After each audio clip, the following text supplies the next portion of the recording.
এই রমজান মাস হচ্ছে আমাদের বিশেষ অতিথির মতো, আমাদের মেহমানের মতো।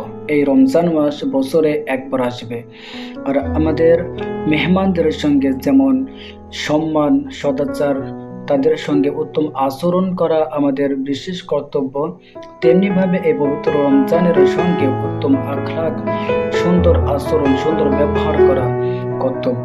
দেখুন, এই রমজানকে প্রকৃতভাবে সম্মান করার উপায় এটা যে শুধুমাত্র এই রমজানে নিয়ম কানুন মেনে মিথ্যা থেকে, যাবতীয় অন্যায় থেকে বিরত থাকা, আর রমজান পার হয়ে গেলে যাবতীয় অন্যায়কে শুরু করা, এটা রমজানকে কদর করা বলে না।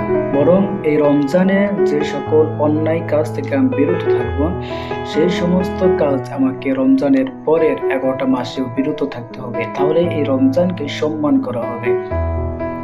এই রমজান এবং কোরআন দুটোকে যদি আঁকড়ে ধরতে পারি, তাহলে আমরা পরিপূর্ণ তাকওয়ার উপর অটল থাকতে পারবো।